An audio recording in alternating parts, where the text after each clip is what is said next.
बिस्मिल्लाहिर्रहमानिर्रहीम। अस्सलाम वालेकुम डियर स्टूडेंट्स। इस लेक्चर में हम अलजेब्रा ऑफ मैट्रिसेस पढ़ेंगे। इसमें जो फर्स्ट टॉपिक है वो है, उसको हम कहते हैं इक्वल मैट्रिसेस। क्या है फर्स्ट टॉपिक? फर्स्ट टॉपिक का नाम है इक्वल मैट्रिसेस। अब ये इक्वल मैट्रिसेस क्या होते हैं?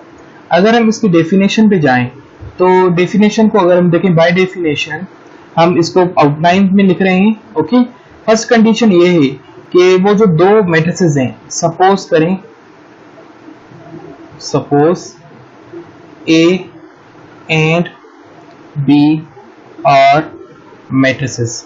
ओके, मैट्रिसेस हैं, वो इक्वल तब होते हैं, equal if. Okay, if first condition ये है कि order of A and B is same. सबसे पहले ये है कि उनका ऑर्डर सेम होना चाहिए। ऑर्डर क्या होता है, ये हमने पिछले लेक्चर में हमने ये चीज समझी थी कि number of the rows and number of the columns. और दूसरी कंडीशन ये है कि जो एलिमेंट्स हैं, elements of A are equal to elements of B. Okay, matrix B in their corresponding positions। मतलब जिस पोजीशन पर वो है उसी पोजीशन में सेकंड वेक्टर में देखेंगे, सेकंड मैट्रिक्स में देखेंगे कि वो वही वैल्यू है कि नहीं है। फॉर एग्जांपल हमारे पास दो मैट्रिसेस हैं, ये भी हम ले रहे हैं ए और बी। ओके, अब एक मैट्रिक्स है ए, अब यहाँ पे लिख रहे हैं एक मैट्रिक्स है ए, उसके वैल्यूज कुछ इस तरीके से हैं कि यहाँ पे 1 है, ये 0 है, यहाँ पे 0 है और यहाँ पे 1 है। ओके, और एक और हमारे पास मैट्रिक्स है बी, और इसके जो एलिमेंट्स है वो क्या हैं, यहाँ पर है साइन 90 डिग्री। ओके, और यहाँ पे है कॉस 90 डिग्री। ओके, उसके अलावा यहाँ पर है साइन 0 डिग्री, और यहाँ पर लिख रहे हैं हम कॉस 0 डिग्री। अगर हम देखें कि यहाँ पे जो पोजीशन की हम बात कर रहे थे, करस्पॉन्डिंग पोजीशन मतलब ये जो है फर्स्ट एलिमेंट है, फर्स्ट कंपोनेंट है, ये जो 1 नजर आ रहा है आपको, ये मैट्रिक्स ए का फर्स्ट कंपोनेंट है। ओके, इसकी पोजीशन क्या है? इसकी पोजीशन है A1 1, मतलब रो 1 पे है और कॉलम 1 पे है। ठीक है, और ये क्या है A12, और यहाँ पर ये क्या है A21, और यहाँ पर क्या है A22। इसी तरीके से इसमें भी क्या है कि यहाँ पे A11 ये है, ये A12। ओके, और ये A21, और यहाँ पे क्या है A22। ठीक है, ये हमने कंडीशंस देखी। अब यहाँ पे ये इक्वल कैसे हैं? इक्वल का सबसे पहले तो इनका ऑर्डर देखें। अब यहाँ पे मैट्रिक्स जो ए है, मैट्रिक्स ए भी 2x2 ऑर्डर का है। ओके, और ये भी 2x2 ऑर्डर का है। ओके, अब यहाँ पे अगर देखें हम A11, मैट्रिक्स ए में A11 की जगह पर क्या है 1 है। ओके, A12 की जगह पर क्या है 0 है, A21 की जगह पर क्या है 0 है, और इसी तरीके से A22 की जगह पर क्या है यहाँ पे 1 है। और इस मैट्रिक्स में देखें अगर यहाँ पे A11 की जगह पर क्या है साइन 90 है। ओके, अब साइन 90 हमें पता है किसके इक्वल होता है, 1 के इक्वल होता है। तो अगर ये 1 के इक्वल है तो मतलब मैट्रिक्स ए में 1 का वैल्यू है, तो ये इसके इक्वल हो गया फर्स्ट कंपोनेंट। उसके बाद सेकंड कंपोनेंट A12 को देखें, यहाँ पे cos 90 है, cos 90 डिग्री किसके इक्वल होता है 0 के, मतलब मैट्रिक्स ए में 0 है A12 की जगह पर। उसके बाद A21 देखते हैं, A21 देखें यहाँ पे क्या है साइन 0 है। ओके, साइन 0 डिग्री किसके इक्वल होती है 0 के, मतलब मैट्रिक्स ए में 0 इंक्लूड है, तो इसी जगह पर 0 है। ओके, इसी तरीके से हम देखें A22 इसका, ये क्या है cos 0 किसके इक्वल होता है 1 के इक्वल होता है, इसका मतलब मैट्रिक्स ए में भी इसी जगह पर क्या है 1 है। तो इसी तरीके से हम इन दोनों मैट्रिसेस को क्या कहेंगे, तो ये क्या है इक्वल मैट्रिसेस हैं। तो क्या करेंगे कि matrix A is equal to matrix B. Okay, that's the answer. तो हमने इसी तरीके से इक्वल मैट्रिसेस को डिफाइन किया, हमने एग्जांपल भी दी। अब हम नेक्स्ट टॉपिक पर आ रहे हैं। नेक्स्ट टॉपिक का नाम है, यहाँ पे हम लिख रहे हैं, नेक्स्ट टॉपिक का नाम है टॉपिक नंबर 2, वो है addition of matrices. Addition of matrices. अब किसी भी दो मैट्रिसेस का एडिशन कैसे होता है? एडिशन को परफॉर्म करने की कोई कंडीशन होती है। फर्स्ट कंडीशन ये है कि ऑर्डर जो है, order m by n is same. अगर आपके पास दो क्या है मैट्रिसेस है, उनको ऐड करना है, ऑर्डर मस्ट बी सेम। ठीक है, इस चीज को जहन में रखना है कि उसका ऑर्डर क्या होना चाहिए, सेम होना चाहिए। सपोज करें हमारे पास दो मैट्रिसेस हैं, ये एक मैट्रिक्स है, यहाँ पे 1 2 3 4। ठीक है, एक और मैट्रिक्स है B, तो यहाँ पे लिख रहे हैं हम, इसके वैल्यूज लिख रहे हैं -5 -2 1 और यहाँ पे 0। ओके, ये वैल्यूज हमने लिख ली है। अब यहाँ पे अगर हम इसकी a प्लस बी इस परफॉर्म करेंगे तो a प्लस बी क्या हो जाएगा, पहले a है तो a के कंपोनेंट्स रखेंगे आप। ठीक है, अब यहाँ पे पहले a के कंपोनेंट्स रखेंगे, अगर 1 2 3 4। ठीक है, इसी तरीके से क्या करना है, यहाँ पे ऐड करना है। ऐड किस में करना है, b में, तो b के कंपोनेंट्स क्या है, यहाँ पे लिखेंगे हम -5 1 0 -2। ओके, इसी तरीके से हमने यहाँ पे ब्रैकेट ओवर करना है। अब यहाँ पे एडिशन का तरीका क्या है? एडिशन का तरीका ये है कि जो इसका फर्स्ट कंपोनेंट है, अगर आप मैट्रिक्स ए में देखें, इसका फर्स्ट कंपोनेंट क्या है, फर्स्ट कंपोनेंट 1 है, तो इसके फर्स्ट कंपोनेंट से ऐड करेंगे, सेकंड से, इसी तरीके से थर्ड से करेंगे और फोर्थ से ऐड करेंगे। ठीक है, तो सिंपली हम इसको इस तरीके से परफॉर्म करेंगे। अब देखते हैं, अब यहाँ पे क्या करेंगे, फर्स्ट कंपोनेंट ए का क्या है, 1 है, उसको ऐड करना है किससे, -5 से। ठीक है, उसके बाद से first component second component B का ए का क्या है, 2 है, उसको ऐड करेंगे 1 से। इसी तरीके से 3 है और ऐड करना है 0 से। इसी तरीके से 4 है और ऐड करना है -2 से।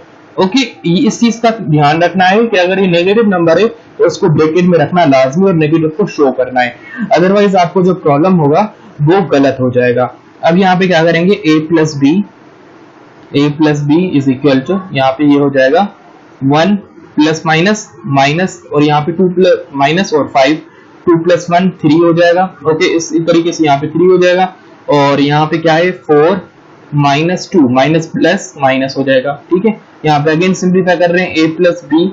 ओके, a प्लस बी करेंगे तो ये हो जाएगा आपके पास 1 -5, ये हो जाएगा -4, ये 3 और ये 3 और ये क्या हो जाएगा 2 हो जाएगा। ये आपको क्या मिला, इसका आपको आंसर मिल गया। ओके, उसके बाद हम नेक्स्ट टॉपिक पर आ रहे हैं। नेक्स्ट टॉपिक का नाम है टॉपिक नंबर 3। टॉपिक नंबर 3 जो अलजेब्रा में काउंट होती है वो होती है subtraction of matrices. Subtraction of matrices, जैसे हमने एडिशन की थी इसी तरीके से सेम कंडीशन है इसमें। क्या कंडीशन है, ऑर्डर जो है m by n जिसको हम कहते हैं is same, must be same. ठीक है, अब यहाँ पे क्या करेंगे, सपोज करें, अब यहाँ पे मैट्रिक्स A है, मैट्रिक्स A इक्वल है, यहाँ पे मैट्रिक्स A के कंपोनेंट से 1 2 -5 3, अगेन हम लिख रहे हैं 4 और यहाँ पे 0। ओके, इसका ऑर्डर क्या है, 2 रोज हैं और 3 कॉलम है। ठीक है, और मैट्रिक्स B है एक, मैट्रिक्स B के भी कुछ कंपोनेंट्स है, वो है 0 -5 7 9 2 -1। ये भी, इसका भी ऑर्डर क्या है 2/3 है। ठीक है, तो ऑर्डर क्या होना चाहिए, सेम होना चाहिए। अब हमने परफॉर्म क्या करना है, अब हमने परफॉर्म करना है a minus B. Okay, a minus B करना है तो सबसे पहले इसी तरीके से a के कंपोनेंट्स रखेंगे, 1 2 4 -5 3 0। अब यहाँ पे एक चीज का ध्यान रखना है, अगर आप कंपोनेंट्स शो कर रहे हैं या एलिमेंट्स रख रहे हैं तो थोड़ी स्पेस होनी चाहिए, जैसे एक एलिमेंट दूसरे से डिफरेंट लगे, मतलब उसकी प्लेसमेंट थोड़ी होनी, मतलब मेंशन होनी चाहिए। ओके, ऐसा ना लगे कि एक नंबर दूसरे के साथ मर्ज है, तो नहीं तो आपका जो है ना प्रॉब्लम पूरा खराब हो जाता है, वैल्यूज जो है इधर उधर हो जाती हैं। उसके बाद हम b के वैल्यूज रख रहे हैं 0 -5 7 और 9, यहाँ पे है 2 और उसके बाद -1। क्या करना है, इसको करना है सब्ट्रैक्ट, बीच में क्या है सब्ट्रैक्शन की साइन हमने रख दी है। अब हम सब्ट्रैक्ट कैसे करेंगे, अब देखिए, अब इसी तरीके से जैसे हमने ऐड किया था इसी तरीके से सब्ट्रैक्ट भी करेंगे। a माइनस बी फाइंड करना है, a माइनस बी इक्वल हो जाएगा यहाँ पे ये हो जाएगा सबसे पहले फर्स्ट कंपोनेंट 1 है, ओके, बीच में साइन क्या है माइनस की है, उसके बाद 0 है, उसके बाद सेकंड कंपोनेंट 2 है और इसका सेकंड कंपोनेंट क्या है -5 है, ओके, बीच में साइन किसकी होगी माइनस की होगी। उसके बाद थर्ड कंपोनेंट 4 है और बीच में साइन माइनस की होगी और 7 होगा। उसके बाद इसका फोर्थ कंपोनेंट -5 है और बीच में माइनस की साइन और 9, ठीक है। उसी तरीके से 3 है, बीच में माइनस की साइन 2, उसके बाद 0 है और बीच में माइनस की साइन और -1, ओके। अब यहाँ पे क्या करेंगे, जो नेगेटिव वैल्यूज हैं उनको हमने ब्रैकेट में रख लिया। अब इसको हम सिंप्लीफाई करेंगे तो यहाँ पे ये हो जाएगा 1 माइनस 0 1 -5 -9, तो ये हो जाएगा -14, ओके। 2 माइनस -5 2 + 5 हो जाएगा, ओके, और 3 माइनस 2 क्या हो जाएगा 1 हो जाएगा। इसी तरीके से यहाँ पे हो जाएगा -3 और यहाँ पे माइनस +1, ठीक है, प्लस नहीं रखें फर्क नहीं पड़ता है। a माइनस बी क्या हो जाएगा यहाँ पे अगर आप देखें ये हो जाएगा ये 1 2 + 5 क्या होगा 7 -3 -14 और 1 और उसके बाद अगेन 1, तो ये आपको क्या मिल गया जवाब मिल गया, ठीक है। इसी तरीके से आपने सब्ट्रैक्शन भी परफॉर्म कर ली। उसके बाद हम आ रहे हैं इस लेक्चर की आखिरी टॉपिक पर। आखिरी टॉपिक जो अलजेब्रा ऑफ मैट्रिसेस में काउंट होती है वो ये है कि किसी भी दो मैट्रिसेस का हम क्या करते हैं मल्टीप्लिकेशन फाइंड करते हैं। क्या करते हैं मल्टीप्लिकेशन फाइंड करते हैं। अब मल्टीप्लिकेशन अगर फाइंड करेंगे किसका मल्टीप्लिकेशन मैट्रिसेस का, ओके। अब मल्टीप्लिकेशन में क्या होता है कि मल्टीप्लिकेशन में दो तरह की मल्टीप्लिकेशंस आती हैं। सबसे पहले जो फर्स्ट टॉपिक है इसमें फर्स्ट टॉपिक ये है कि इसका नाम ये है कि स्केलर मल्टीप्लिकेशन। Scalar multiplication. अब स्केलर मल्टीप्लिकेशन क्या होता है कि फॉर एग्जांपल हम आपके पास कोई मैट्रिक्स गिवन है, ओके। अब हम लिख रहे हैं एग्जांपल लिख रहे हैं इसका। फॉर एग्जांपल हमारे पास ए मैट्रिक्स है, ओके, उसके कंपोनेंट्स हैं 2 और यहाँ पे 4 है, ओके। और इसका अगर हम ऑर्डर देखेंगे क्या है 2 by 1 का ऑर्डर है और एक स्केलर है k, नंबर है कोई 2, ओके। और आपको फाइंड करना है 2a, ओके, फाइंड 2a मतलब कि आपने क्या करना है जो 2 है 2 को मल्टीप्लाई करना है मैट्रिक्स a से, मैट्रिक्स a से। अगर 2 को मैट्रिक्स a से मल्टीप्लाई करेंगे 2 को बाहर रखेंगे और मैट्रिक्स a क्या है 2 और 4 है। अब इसको मल्टीप्लाई कैसे करते हैं, जो बाहर वाला 2 वाला टर्म 2 बाहर जो स्केलर पड़ा है इस बेसिकली इस नंबर को हम स्केलर कहते हैं, ठीक है, स्केलर क्वांटिटी कहते हैं। अब इस स्केलर को मल्टीप्लाई कैसे करते हैं, अब अंदर जितने भी एलिमेंट्स मौजूद होते हैं उससे मल्टीप्लाई जस्ट करते हैं। अब 2 बाहर है तो 2 को 2 से मल्टीप्लाई करेंगे और नीचे क्या है 4 है 4 को 2 से मल्टीप्लाई करेंगे तो आपको सिंपली क्या आंसर मिल जाएगा 2 2 4 4 2 8। इस ऑपरेशन को कहते हैं हम स्केलर मल्टीप्लिकेशन, ओके। उसके बाद हम मल्टीप्लिकेशन में सेकंड टॉपिक पढ़ रहे हैं। मल्टीप्लिकेशन का ही हिस्सा है, मल्टीप्लिकेशन का सेकंड हिस्सा ये है कि मल्टीप्लिकेशन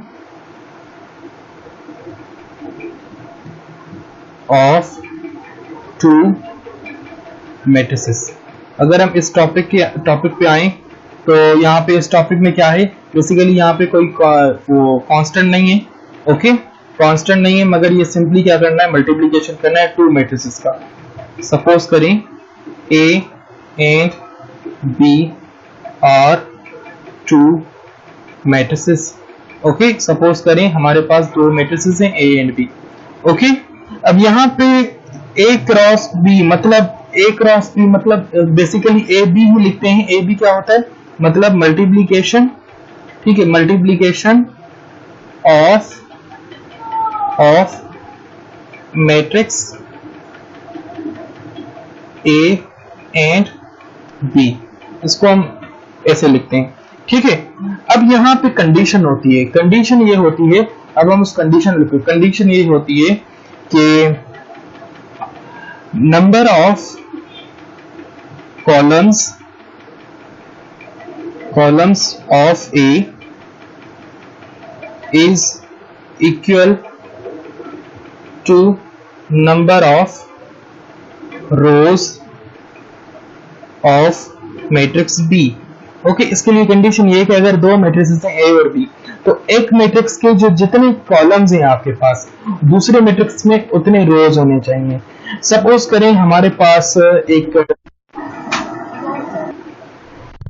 हमारे पास दो मैट्रिसेस हैं। मैट्रिक्स ए है, ओके, उसके वैल्यूज हैं 1 2 3 4, ओके, और मैट्रिक्स बी है एक, उसके वैल्यूज हैं 2 3 6 1। ठीक है, अब ये दोनों मैट्रिसेस क्या है? स्क्वायर मैट्रिक्स हैं, मतलब एक 2 by 2 का है, दूसरा भी 2 by 2 का मैट्रिक्स का है। अब यहाँ पे मल्टीप्लिकेशन कैसे करेंगे? अब क्या फाइंड करना है? अब ये सवाल में कह रहा है कि फाइंड ए बी। ओके, हमने क्या फाइंड करना है? ए बी फाइंड करना है, मतलब ए और बी की मल्टीप्लिकेशन करनी है। अब अगर हम इसको ए और बी मल्टीप्लाई करेंगे तो ये क्या हो जाएगा? सबसे पहले हम ए के कंपोनेंट्स रखेंगे 1 2 3 4, और उसके साथ मल्टीप्लाई क्या करना है? 2 3 6 1। अब इसको परफॉर्म कैसे करना है, ये ध्यान से समझिए। इसको सबसे पहले कॉन्सेप्ट होना लाजमी है। अब हम इसको कैसे परफॉर्म करेंगे? अब यहाँ पे होता क्या है, सबसे पहले इसका जो रो नजर आ रहा है मैट्रिक्स ए का, ओके, 1 और 2, इसको 1 by 1 2 से भी और 6 से भी मल्टीप्लाई करते हैं। ठीक है, और इसका जो फर्स्ट कॉलम है इससे मल्टीप्लाई सबसे पहले करते हैं। अब अगर हम इसको मल्टीप्लाई करेंगे, ये देखिए, अब यहाँ पे अगर इसको मल्टीप्लाई करेंगे, ये हो जाएगा 1 into 2, ओके, फर्स्ट कंपोनेंट को फर्स्ट से, फर्स्ट कॉलम के फर्स्ट, ओके, फर्स्ट कंपोनेंट से, और फर्स्ट रो में जो सेकंड कंपोनेंट है वो क्या है? 2 है, 2 को किससे मल्टीप्लाई करेंगे? 6 से, मतलब 6 से। उसके बाद क्या करेंगे? बीच में प्लस की साइन देना लाजमी है, ओके, 2 को 6 से मल्टीप्लाई कर देंगे। इसी तरीके से अब हम इसी रो को, फर्स्ट रो को क्या करेंगे? सेकंड कॉलम से क्या करेंगे? सेकंड कॉलम से मल्टीप्लाई करेंगे। सेकंड कॉलम से करेंगे तो सबसे पहले 1 को मल्टीप्लाई करेंगे 3 से, और 8 करेंगे, उसके बाद 2 को मल्टीप्लाई करेंगे 1 से। ओके, ये आपका यहां तक ये काम हो गया फर्स्ट रो का। अब इसका मैट्रिक्स ए का सेकंड रो का फर्स्ट कंपोनेंट क्या है? 3 और सेकंड 4 है। अब इसको भी सबसे पहले 3 को किससे मल्टीप्लाई करेंगे? 2 से, इस रो से, इसकी फर्स्ट रो से। ठीक है, और उसके बाद हम क्या करेंगे? प्लस की साइन, ओके, उसके बाद 4 को मल्टीप्लाई करेंगे 6 के साथ। क्लियर? इसी तरीके से 3 और 4 को सेकंड कॉलम से, अभी हम 3 को 3 से मल्टीप्लाई करेंगे, और उसके बाद प्लस की साइन, और 4 को मल्टीप्लाई करेंगे 1 के साथ, और यहाँ पे अगेन ब्रैकेट ओवर कर देंगे। ठीक है, अब यहाँ पे हमने ये चीज कर ली। अब हम इसको जस्ट अब क्या करेंगे? सिंप्लीफाई करेंगे। क्या करेंगे? सिंप्लीफाई अगर करेंगे, ये हो जाएगा 2 1s are 2 plus 2 6s are 12, यहाँ पे 3 2s are 6 plus 6 4s are 24। Okay, अब यहाँ पे क्या होगा? 3 1s are 3 plus 2 1s are 2, उसके बाद 3 3s are, नीचे क्या होगा? 3 3s are 9 plus 4 1s are 4। Okay, अब यहाँ पे ये हो गया। अब अगेन हम इसको सिंप्लीफाई करते हैं। फाइंड क्या करना था? ए बी फाइंड करना था, तो ए बी लिखना लाजमी है। ठीक है, सब स्टेप्स में लिखें तो बहुत अच्छा है। अब यहाँ पे 2 प्लस 12 करेंगे, ये 14 हो जाएगा। ओके, और इसमें अगर 6 ऐड करेंगे 24 में 30 हो जाएगा। उसके बाद 3 प्लस 2 करेंगे, ये क्या हो जाएगा? 5, और 9 प्लस 4 करेंगे तो 13। तो ये आपका क्या मिल गया? आंसर मिल गया। हम एक छोटा सा यहाँ पे नोट लिख रहे हैं आपको समझाने के लिए। यहाँ पे हम लिख रहे हैं नोट कि अगर आप दो मैट्रिसेस दें, आप उनका मल्टीप्लिकेशन करते हैं, ए मल्टीप्लाई बी, वो कभी भी इक्वल नहीं होता है बी मल्टीप्लाई ए का। मतलब वैल्यूज कभी भी इक्वल नहीं आती है जो आपको मल्टीप्लिकेशन के बाद जैसे आंसर मिलता है। जैसे यहाँ पे ये आंसर मिला, तो बी मल्टीप्लाई बाय ए का कभी भी आंसर एक जैसा नहीं होगा। ठीक है, तो ये आज के लिए इतना सबक काफी है, और नेक्स्ट लेक्चर में हम नई चीजें डिस्कस करेंगे और नई एक्सरसाइज पे आएंगे। तब तक अल्लाह हाफिज।